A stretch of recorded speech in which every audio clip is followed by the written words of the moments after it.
मैं लड़ रहा हूं मोहब्बत से और ख्वाबों से। मैं लड़ रहा हूं मोहब्बत से और ख्वाबों से। किसी ने मुझको बहुत कामयाब देखना है। नारोवाल से आए हमारे मेहमान शायर मोविज़ हसन। बहुत शुक्रिया। सबसे पहले तो मैं रमूस का शुक्रिया अदा करता हूं कि उन्होंने मुझे बुलाया, और उसके बाद गुलजहां भाई को उनकी नई किताब पे मुबारकबाद। गज़ल से चंद अशार हैं कि बिछड़ गए तो हिकायत ये दिल नशी होगी, बिछड़ गए तो हिकायत ये दिल नशी होगी, हमारे नाम पे फूलों की सरजमी होगी।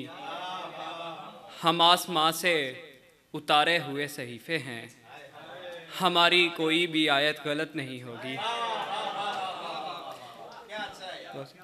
हम आसमां से उतारे हुए सहीफ़े हैं, हमारी कोई भी आयत गलत नहीं होगी।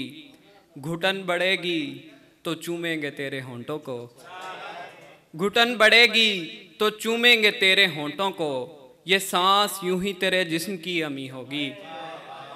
और मैं इंतज़ार तुम्हारा करूँगा जन्नत में, हमारी पहली मुलाकात अब वही होगी। फलक पे बहुत शुक्रिया।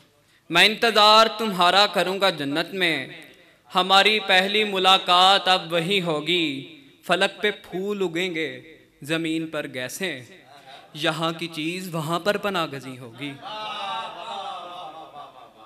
नकेल डाल के रखी है मैंने पानी को, ये नहर मेरे मज़ाफ़ात की अमी होगी। हसन मैं अगले ज़माने की बात कर रहा हूँ, शऊर होगा मगर आगही नहीं होगी। बहुत शुक्रिया।